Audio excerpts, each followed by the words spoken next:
Hello everyone.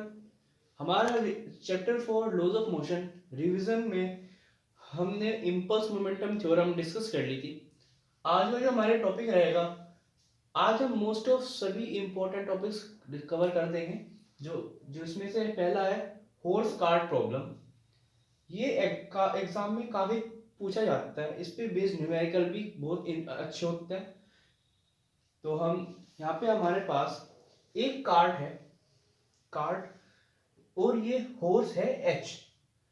ये horse जो है इसका मास स्मॉल एम है, और जो कार्ट है उसका मास है कैपिटल एम। ये हॉर्स इस कार्ट को लेके आगे की तरफ मूव कर रहा है। जब हॉर्स मूव करेगा तो वो अपने लेग से एक सरफेस पे एक फोर्स लगाएगा F1 आगे बढ़ने के लिए।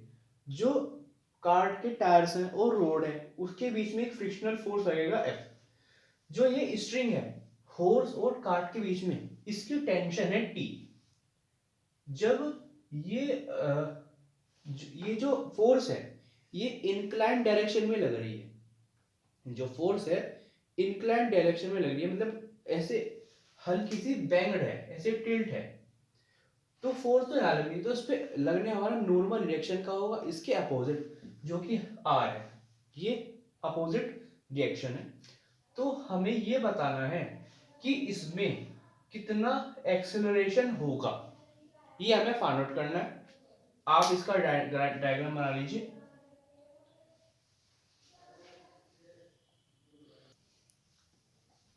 हमें एक्सेलरेशन फाइंड आउट करना है कि कितने एक्सेलरेशन में ये मूव करेगी। तो हम स्टार्ट करते हैं। इन fig a cart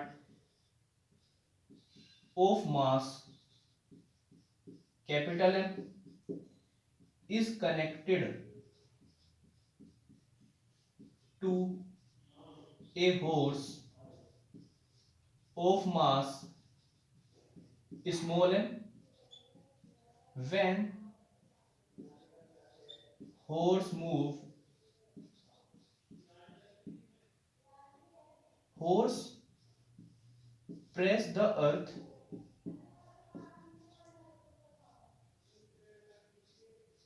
with force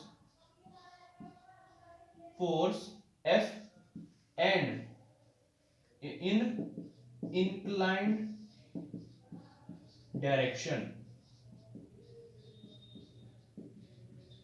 So the opposing force are in opposite direction. मतलब हमारे पास इस फिग में एक कार्ट है जिसका मास इस कैपिटल एम है, एक हॉर्स है जिसका मास स्मॉल एम है। जब ये हॉर्स प्रेस करता है अर्थ को, इसमें एक फोर्स आता है एफ, इंक्लाइंड फोर्स आता है, और जो है वो इक्वल होता है नॉर्मल डायरेक्शन के, जो कि आर है अपोजिट डायरेक्शन में। नाउ हम लेट कर लेते हैं, let frictional force be F। हमने फ्रिक्शन फोर्स को F मान लिया, जो रोड और टायर के बीच में लग रहा होगा। नाउ अब हमें फोर्स निकालना है जो हॉर्स लगा रहा होगा। Now force exerted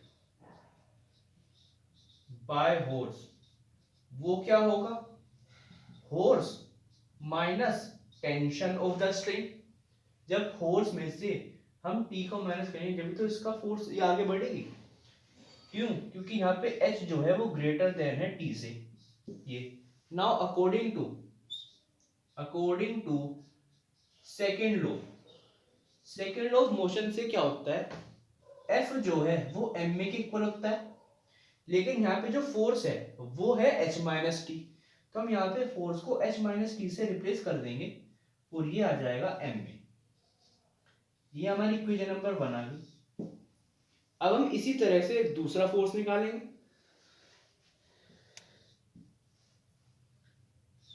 now force by card, card भी तो फोर्स लगेंगी, वो क्या होगा, एच में से हम फ्रिक्शनल फोर्स को माइनस कर देंगे, ठीक है, फ्रिक्शनल फोर्स को माइनस कर देंगे। तो now again according to second law, F is equals to, यहाँ पे हम अब कार्ड का मास लेंगे, यहाँ पे हमने हॉर्स का मास लिया था जो क्या है इस कैपिटल M है, तो इस ये फोर्स है, हम यहाँ पे F की जगह से रिप्लेस कर देंगे, यहाँ जाएगा H minus F is equals to M में। ये हमारे पास सेकेंड इक्वेशन आ गई। अब हम क्या करेंगे, ये जो फर्स्ट इक्वेशन है और जो सेकेंड इक्वेशन है इन दोनों को ऐड करेंगे तो उससे हमारा एक्सप्रेशन आ जाएगा।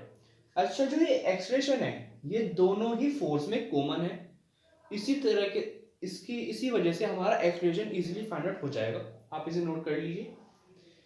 Now add equation first and second, हम ऐड करते हैं, ये आ जाएगा h माइनस टी प्लस के h माइनस एफ, ये आ जाएगा स्मॉल m ए प्लस कैपिटल M में, ये आ जाएगा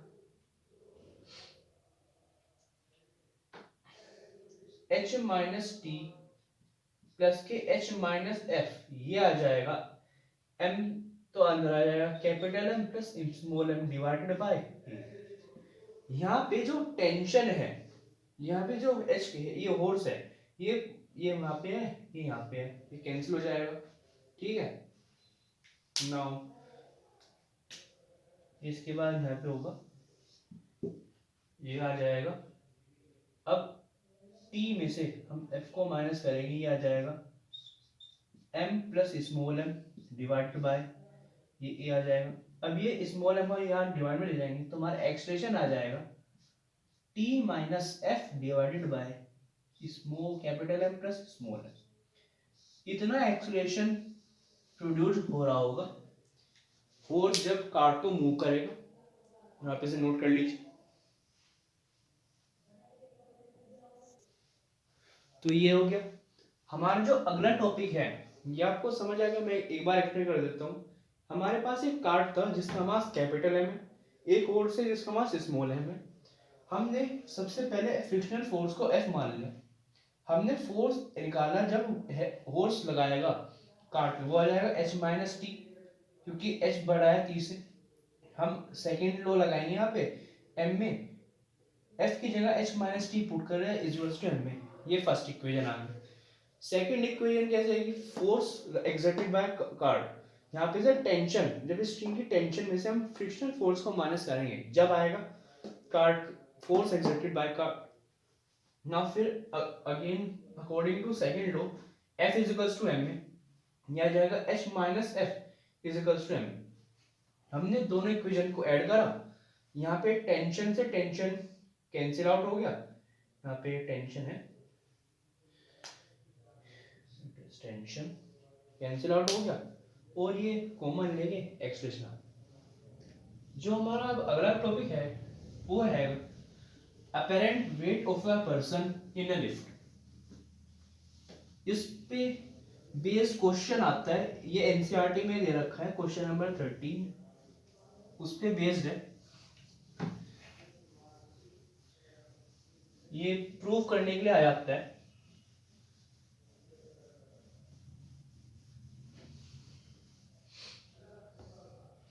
क्या जाएगा, apparent weight of a person in lift, ये आ जाएगा, ठीक है।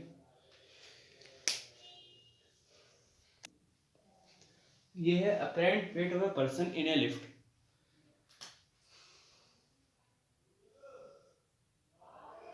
ये हमारे पास एक लिफ्ट है, इसमें एक वेट मशीन रखी है जिस पे एक पर्सन खड़ा हुआ है, स्टैंडिंग ऑन वेट मशीन। इसकी एक केबल से कनेक्टेड है, ठीक है। ये जो पर्सन है इसका वेट mg है downward.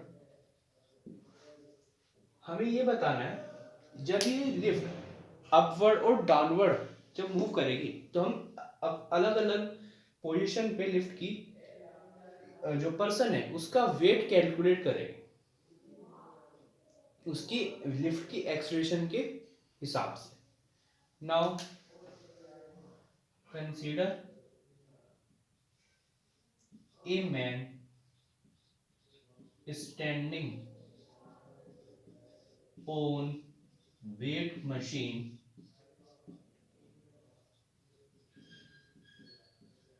in a lift. The weight of person is mg and normal reaction is r। जब ये mg डाउनवर्ड है तो इस पे एक अपवर्ड नॉर्मल रिएक्शन लग रहा होगा जो है r। अब ये इसमें चार दो तीन केसेस आते हैं अलग अलग केसेस पे। सबसे पहले case one, when lift move upward with acceleration A. जब लिफ्ट अपवर्ड मूव कर रही है, जब एक्सेलरेशन अपवर्ड है, तो उस केस में वेट क्या होगा? उस केस में क्या होगा? जो नॉर्मल रिएक्शन है आर वो बड़ा होगा mg से, वेट से। क्यों होगा? जब ये ऊपर जाएगा, जो रिएक्शन आर का डायरेक्शन उसी डायरेक्शन में जा रही है, लेकिन वेट ये माइनस में जा रहा है ऊपर, तो ये बड़ा होगा आर। ठीक है। Now according to second law से एफ जो है वो एम ए के इक्वल होता है। ठीक है। तो यहाँ पे जो आर, अगर हम आर में से एम जी को माइनस करें तो हमारा फोर्स आ जाएगा, क्योंकि जब ये माइनस करें तो हम जब भी तो फोर्स आएगा तो आ जाएगा R minus M G is equals to M A. तो यहाँ से आर आ जाएगा एम ए प्लस के एम जी, तो आर आ जाएगा एम ए प्लस जी। यहाँ पे जो एक्सलेशन है वो ग्रेविटी के में ऐड हो रही है, तो इसका मतलब जो पर्सन का वेट है वो अपवर्ड डायरेक्शन में एक्सलेशन ए से इंक्रीज होगा। वेट ऑफ पर्सन इंक्रीज, ये बढ़ेगा। ये पहला केस है। अब सेकंड केस यहाँ पे ले लेते हैं हम। केस सेकंड, इसमें क्या होगा? जब लिफ्ट है डाउनवर्ड मूव करेगी, डाउनवर्ड एक्सलेशन ए रहेगा। जब ये डाउनवर्ड मूव करेगी, ये आ जाएगा। इसमें क्या होगा? जो वेट है वो बड़ा होगा नॉर्मल रिएक्शन से, that is mg is greater than r, और mg minus r is equals to m A according to second law. ये हमने यहाँ पे लगाया, तो यहाँ से r आ जाएगा mg माइनस m ए, क्या आ गया? तो r आ जाएगा m g माइनस ए। यहाँ पे ग्रेविटी में से एक्सेलरेशन को माइनस कर रहे हैं, तो इसका मतलब जो वेट है पर्सन का वो डिक्रीज होगा। यहाँ पे ले लेते हैं वेट डिक्रीज। ये सेकंड केस आ गया। अब दो केस और आते हैं, आप इसे नोट कर लीजिए।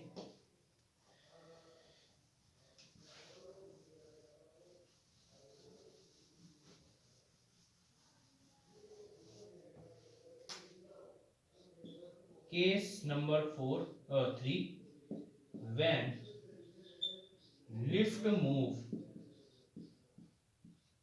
With constant velocity upward and downward. Upward और डाउनवर्ड से डायरेक्शन में वो कांस्टेंट वेलोसिटी से मूव कर रही है। तो इसमें क्या होगा, जब कांस्टेंट वर्ड आता है तो उसमें वेलोसिटी या एक्सप्रेशन जीरो हो जाता है, that is a is equal to zero. तो जो हमारे पास दो रिलेशन आए हैं, हम उसमें a की जगह जीरो पुट करते हैं, ये आ जाएगा r is equal to m a plus G and r is equal to m g minus, ये दो रिलेशन है, इसमें a को जीरो पुट कर दो, zero plus G r is equal to m g minus zero. तो ये आ जाएगा r is equal to M G, इधर भी आ जाएगा r is equal to M G. तो मतलब ये क्या दिखा रहा है, मतलब जो वेट है पर्सन का कांस्टेंट वेलोसिटी में अपवर्ड डाउनवर्ड, वो जो उसका ओरिजिनल वेट है वो ही रहेगा। मतलब जो पर्सन का वेट है 70, मतलब वो इस केस में अपवर्ड और डाउनवर्ड मूव में 70 ही रहेगा। एग्जांपल ले लेंगे तो ये। अब लास्ट केस आता है,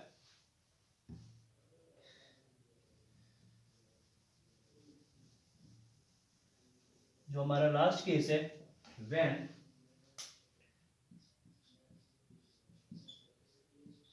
when cable of lift breaks.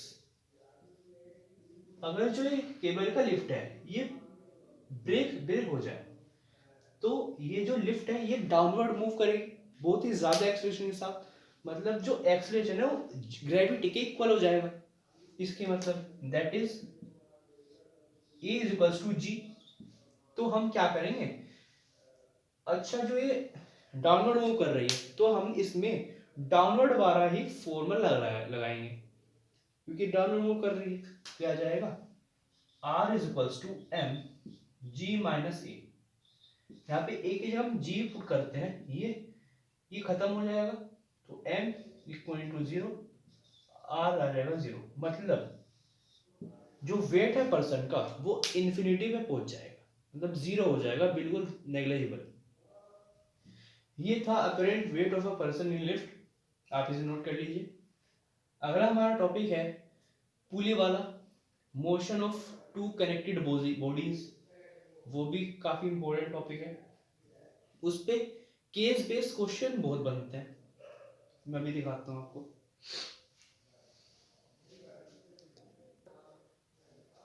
जो हमारा अगला टॉपिक है वो है motion of two connected bodies और पुली। हम इसे पुली कहते हैं, मतलब ये एक मास है स्मॉल एम जो पुली के इस एंड पे है, एक है मास कैपिटल एम जो पुली के इस एंड पे। जो इसका मास है वो स्मॉल एम जी है, इसका मास कैपिटल एम जी है। ये दो ये स्ट्रिंग से टाई है, जो ये एक्सप्रेशन से मूव करेंगे अपवर्ड एंड डाउनवर्ड वो एक्सप्रेशन ए है। जो स्ट्रिंग में जो टेंशन है वो टी है।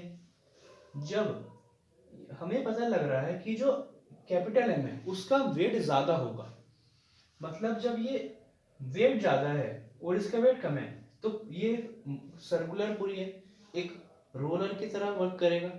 ये इस इधर नीचे की तरफ आएगा वेट के वजह से, क्योंकि उसका वेट ज्यादा है, और ये अपवर्ड मूव करेगा क्योंकि इसकी वेट कम है। तो इस केस में जो टेंशन है वो बड़ा होगा वेट से, और इस केस में जो वेट है वो बड़ा होगा टेंशन से। तो हमें यहाँ पे दो चीजें फाइंड आउट करनी है, एक तो एक्सलेशन कितना होगा और एक टेंशन कितनी होगी स्ट्रिंग में। हमें यहाँ पे दो चीजें फाइंड आउट करनी है। तो let small a be the acceleration with which heavier mass capital M moves downward and small mass m moves upward, and tension in string be T, हमने लेट कर लिया जो एक्सप्रेशन है दोनों मासेस का वो हमने ए मान लिया और स्ट्रिंग की टेंशन टी मान ली। हम यहाँ पे सिंपली सेकेंड लॉ लगाएंगे F is equals to M में। अब हम फर्स्ट केस ले रहे हैं जब स्मॉल, हम लेंगे इस बार सबसे पहले स्मॉल वेट। उसमें क्या है, जो टी है वो बड़ा है एम जी से, मतलब जब हम टेंशन में से वेट को माइनस करेंगे जब तो फोर्स आएगा एम में आएगा। Now according to second law F is equals to M में होता है। Now since T minus M G is force, so therefore T minus mg is equals to mv। Equation number 1, मतलब हम जब tension की string में से, string की टेंशन में से इस वेट को हटा देंगे जब हमें मास और एक्सप्रेशन मिलेगा बॉडी का स्मॉल वेट। तो ये आ गई हमारी पहली इक्वेशन। अब सेकंड कंडीशन में क्या है, हम कैपिटल वाला वेट लेंगे। इसमें क्या है, mg है बड़ा, टेंशन है छोटा, तो mg में से हम टेंशन को माइनस करेंगे तो वो ma के इक्वल आएगा। Similarly mg minus t is equals to ma। Equation number 2। तो अब हम क्या करेंगे, इन फर्स्ट और सेकंड इक्वेशन को एक बार तो ऐड करेंगे, उससे हमारा एक्सप्रेशन आएगा ऐड करने से, फिर इन्हें ही डिवाइड करेंगे, उससे हमारा टेंशन आएगा। तो हम वो करते हैं। Now add equation first and second, आप इसे नोट कर लीजिए इतना। अब हम इन दोनों इक्वेशन को ऐड करेंगे तो ये आ जाएगा t माइनस एम जी प्लस के M ji minus T is equals to M A plus M. यहां से टेंशन टी से टी कैंसिल हो जाएगा, एक प्लस का एक माइनस का, ये आ जाएगा M ji minus M G is equals to twice of M A. ठीक है, यहाँ पे हम g कॉमन ले सकते हैं, m minus small m into g, यह आ जाएगा 2m में। हमें एक्सेलरेशन निकालना है तो इसे डिवाइड में ले जाओ, तो acceleration is equals to capital M minus small m into ji divided by 2m। इतना एक्सेलरेशन इसमें प्रोड्यूस हो रहा हो। अब हम क्या करते हैं, टेंशन फाइंड आउट करते हैं। उसमें क्या करना है, डिवाइड इक्वेशन 2 बाय 1। हम इक्वेशन 2 को फर्स्ट से डिवाइड करते हैं, आप इसे नोट करिए।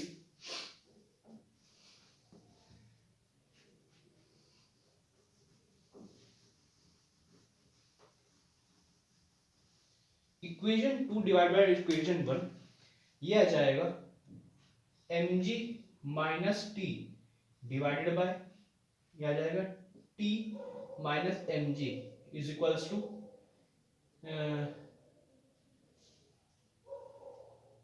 ये आ जाएगा एम में।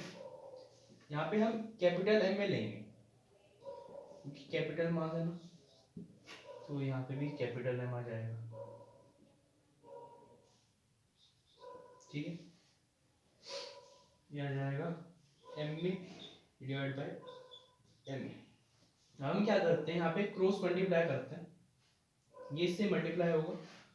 ठीक है, तो ये आ जाएगा एम जी माइनस टी, ये आ जाएगा स्मॉल एम एम में is equals to M A T minus M ji plus के माइनस के एम एम, ये आ जाएगा। ठीक है, अब जब इसे सोल्व करेंगे तो जो टेंशन आएगा वो आएगा twice of capital M small M into ji divided by M minus A into g. ये इतना टेंशन इसमें प्रोड्यूस होगा, इतनी एक्सप्रेशन। आप इसे नोट कर लीजिए।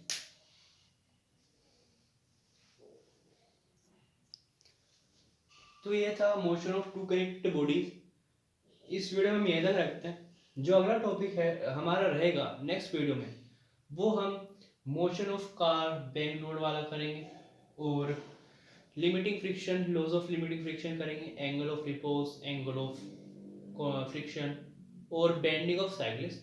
फिर हमारा चैप्टर खत्म हो जाएगा। उसके बाद हम देखेंगे कौन कौन सा चैप्टर लेना। तो आप इसे प्रैक्टिस करिए। तो थैंक यू एवरीवन।